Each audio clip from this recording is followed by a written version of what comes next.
menghukum tergugat untuk membayar ganti rugi kepada para penggugat sebesar Rp100.000. Ya, bukan 100 juta ya, Rp100.000. Kita nggak minta banyak-banyak ya.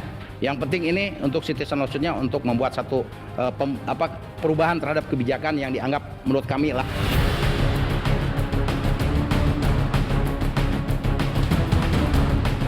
Kita berencana juga melakukan gugatan PMH, perbuatan melawan hukum, terhadap mantan Presiden Jokowi dalam rangka apa? Dalam rangka transparansi. Setelah adanya putusan KIP, Komisi Informasi Pusat atau DKI ini, pusat ya, itu mengatakan bahwa dokumen ijazah itu informasinya itu adalah publik. Dan sebelumnya sebenarnya Undang-Undang KIP juga mengatakan itu publik.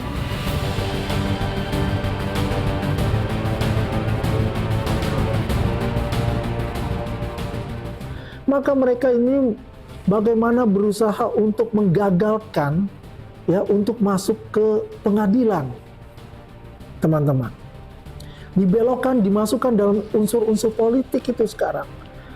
Dia libatkan semua yang namanya force-nya mereka, tentara mereka lah ibaratnya seperti itu. Ya, dia bagi klaster-klaster. Ya, nanti ada yang di MK, ada yang di KIP, ada yang di CLS. Bahkan ya katanya itu yang purnawirawan itu ya juga melakukan CLS untuk melawan kepolisian Republik Indonesia.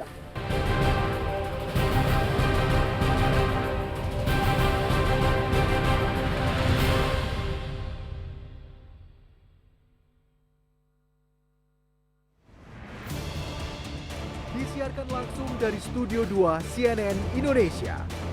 Inilah Head to Head with Elvira.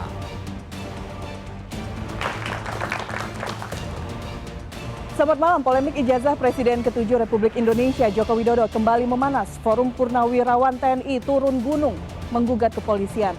Proses hukum pun dipersoalkan karena dinilai tidak berjalan dengan semestinya. Di tengah situasi yang kian kompleks, langkah Rismon Sianipar yang memilih jalur berbeda memunculkan tanda tanya besar. Apakah ini strategi baru atau justru menandakan adanya perbedaan kepentingan di antara pihak-pihak yang sebelumnya berada dalam satu barisan? Kita bahas malam ini. Saya akan undang sejumlah narasumber. Yang pertama sudah bersama kami, tersangka dan peneliti ijazah Jokowi, Roy Suryo. Mas Roy Suryo, selamat malam. Malam. Apa kabar, Mas? Kabar, alhamdulillah. Silakan, Mas Siap. Roy. Terima kasih. Dan saya undang kuasa hukum Roy dan Tifa Refli Harun. Bang Refli, selamat malam.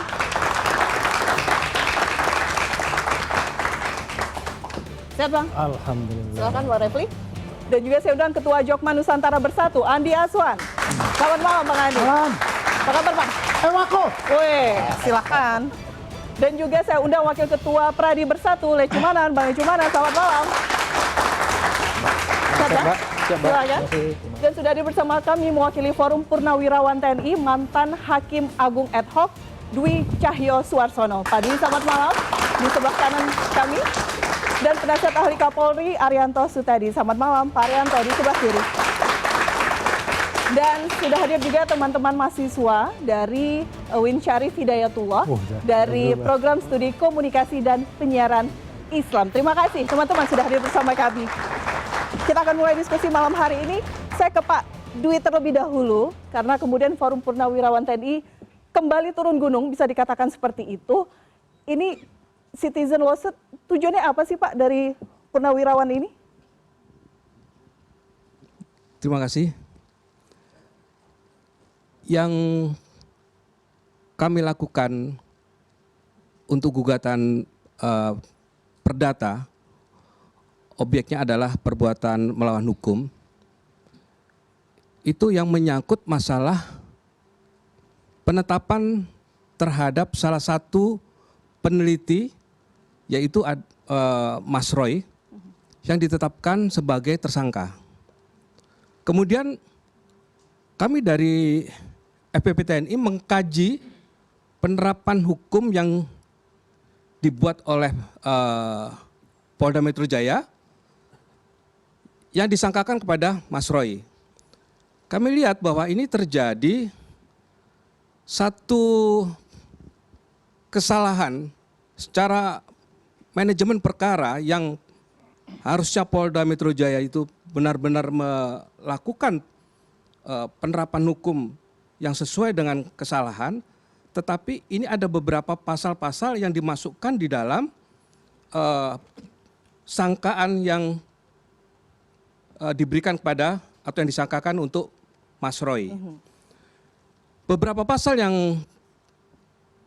yang disangkakan itu adalah pada umumnya pasal-pasal yang diatur di dalam Undang-Undang ITE, Undang-Undang Nomor 11 Tahun 2008. Beberapa pasal itu ada pasal 27, 28, 32, 35 yang hukumannya ya lumayan berat gitu. Nah, dari situ kami tentu melihat wah ini adanya suatu perbuatan abuse of power yang perlu kita luruskan, tentu dengan satu tindakan yang kita ambil adalah dengan melakukan somasi terhadap Polda Metro Jaya. Somasi kita berikan 2 kali agar sebenarnya kami bisa berdialog dengan Polda Metro Jaya, somasi itu, tetapi itu tidak direspon. Oke. Oleh karena 2 kali somasi tidak direspon, maka kami melakukan gugatan PMH. Nah, dari situlah kami merumuskan satu gugatan yang juga oleh masyarakat yang tergabung di dalam CLS, Citizen Lawsuit, itu melakukan gugatan yang sama. Jadi kami bersatu untuk melakukan gugatan ke Polda Metro Jaya. Oke, pasal-pasalnya ini ya Pak ya, kami sambil tampilkan yang kemudian digugat. Ya, pasal-pasal ini yang dipersoalkan. Oke. Kalau ada yang mengatakan bahwa ini riding the wave, maksudnya karena saat ini ramai kasus ini, kemudian Forum Purnawirawan TNI turun gunung, ingin mengambil spotlight di sana, konfirmasi dari Anda seperti apa bantahannya? Sebenarnya kita sejak dari kasus pertama mengenai soal ijazah, kami ingin sebenarnya ini cepat selesai. Bahkan kami pernah mengajukan ke ke Bareskrim pada waktu itu. Bareskrim. Ke Bareskrim ya, kita mengajukan bersuratlah ke Bareskrim agar supaya ini selesai. Agar supaya ini segera dilakukan langkah-langkah hukum berikutnya. Tetapi kan sampai sekarang ini ngegantung terus. Iya kan? Tetapi dalam gugatan kami yang ke Jakarta Selatan, Pengadilan Jakarta Selatan mengenai perbuatan melawan hukum, ini kan tidak masuk dalam masalah ijazah. Oke. Karena ini menyangkut kepentingan gini jadi. Ketika ada satu perbuatan yang kita rasakan juga itu berdampak kepada masyarakat, maka kita akan melakukan satu kajian bahwa ini berdampak negatif terhadap masyarakat kalau ini dibiarkan. Oleh karena itu, kami coba untuk melakukan gugatan perbuatan melawan hukum ini. Itu juga yang menjadi dasar pemikiran kami. Oke, baik. Saya ke narsum dulu yang lain ya Pak Andi. Saya ke Anda terlebih dahulu. Ini ada tanggapan seperti itu, begitu. Jadi kemana-mana ini? Ini sekarang pihak polisian, tapi relawan melihatnya seperti apa? Saya mungkin akan bertanya dengan Pak Dwi. Kalau di sini kita bicara CLS kan itu perdata ya. Dan dalam KUHP pun juga tidak dikenal nama CLS, kan pidana untuk bicara itu. Kitab Undang Hukum Acara Pidana. Tidak ada untuk bicara kita CLS kalau kita bicara pidana, konteksnya itu. Nah, yang dikatakan dari Pak Dwi itu ada yang dirugikan lah kan ya. Dan juga karena ada pasal-pasal yang menurut Pak Dwi itu dari purnawirawan itu disisipkan. Ya, seperti itu yang pasal-pasal ini kan. Pertanyaan yang apakah purnawirawan yang dirugikan itu di mana dirugikannya itu purnawirawan itu? Kalau kita lihat ini unsurnya, mestinya ini unsurnya ini adalah Mas Roy Suryo dengan Dr. Tifa ya, waktu kemarin ada Risman, itulah yang harus melaporkan. Di mana? Di pra-peradilan mestinya. Bukan di CLS untuk itu. Karena CLS itu adalah bukan ranah privat, warga negara melawan institusi negara. Contohnya misalnya ya ada jalur hijau yang dipakai oleh masyarakat kemudian jadi mall misalnya. Itu bisa gitu loh. Nah, ini di mana masalahnya dan apa yang dirugikan oleh dari pihak ini, dari pihak dari para purnawirawan ini gitu loh. Ini pertanyaan kita karena ranah privat ini. Yang dicemarkan itu adalah korbannya siapa? Adalah Pak Jokowi. Kalau mereka katakanlah sekarang tinggal 2, Roy dan Tifa ini merasa dikriminalisasi, lakukan pra peradilan dong. Ya kan harusnya kan seperti itu, bukan lewat CLS. Dan mereka lah yang melaporkan itu. Pak Dwi ini loh Hakim Agung ad hoc dulu. Ya bicara kita ke Hakim Agung ad hoc, disinilah kita juga pembelajaran kepada publik. Baik. Bisa dicerahkan seperti apa? Apa dulu. sih itunya gitu loh. Bang Andi, yang dirugikan apa? Pak Dwi silakan. Ya, saya jawab. Terima kasih. Jadi begini, kami pada waktu di Mahkamah Agung, kami merumuskan satu yang namanya judicial activism. Judicial activism itu paradigma pengadilan yang memberikan ruang kepada hakim untuk melakukan diskresi yudisial. Sekali lagi saya tekankan, untuk melakukan diskresi yudisial. Jadi ketika ada persoalan-persoalan yang orang berpikir, oh ini harusnya langkahnya adalah A, ini harusnya langkahnya B. Tapi dengan kita atau pada waktu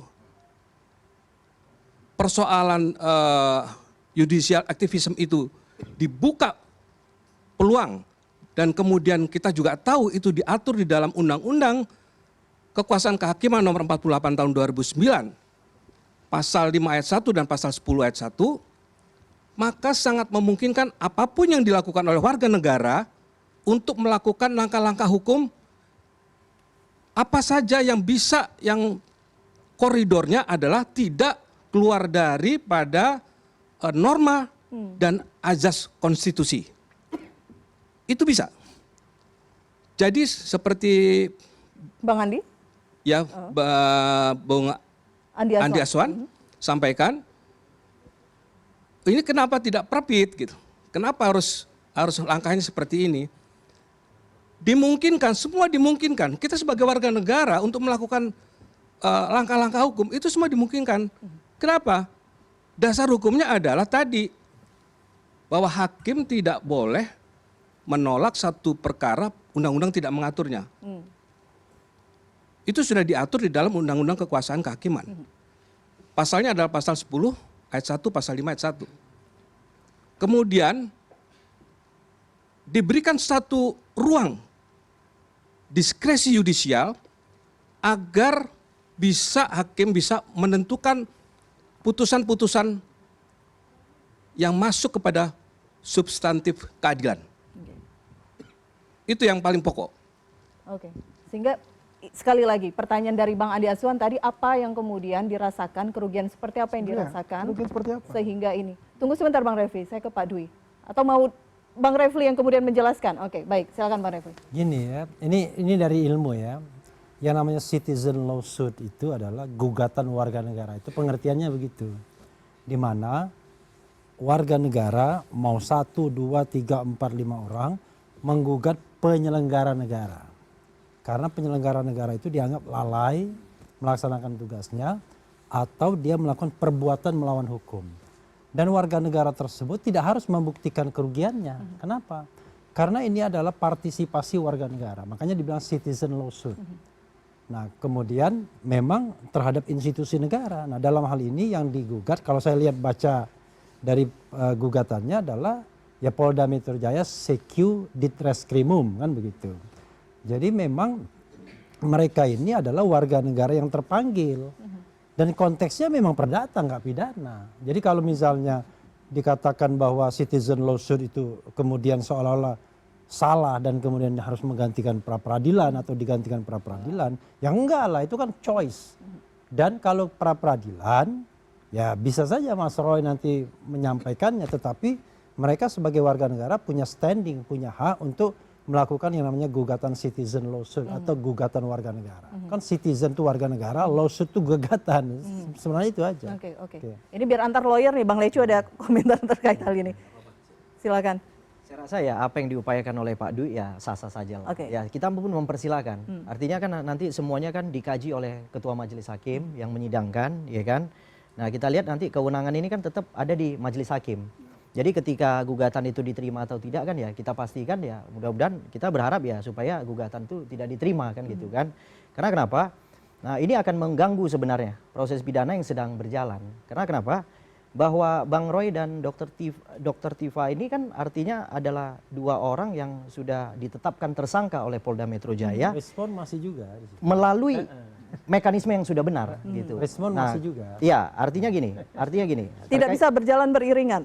Artinya ya sebenarnya ya boleh-boleh saja gitu kan. Di sana ada sidang, keperdataan, tetapi pidana tetap jalan. Karena kenapa? Saya sudah memastikan bahwa mungkin minggu depan bahwa berkas itu akan dikirim ke kejaksaan. Oke. Jadi artinya kalau kejaksaan telah menyatakan lengkap berkas perkara, ya saya rasa Ini gugatan informasinya A1 ya, berarti pekan depan pekan depan akan dikirim. akan dikirim. Akan dikirim. Oke. Pekan depan akan Oke. dikirim. Ya kita nanti lihat lagi ya kan bagaimana tindakan jaksa selanjutnya apakah masih memberikan petunjuk atau menyatakan P21 kan gitu. Oke, Ya oke. kan apabila dinyatakan P21 ya otomatis sudah jelas Bang Roy ini akan disidangkan gitu.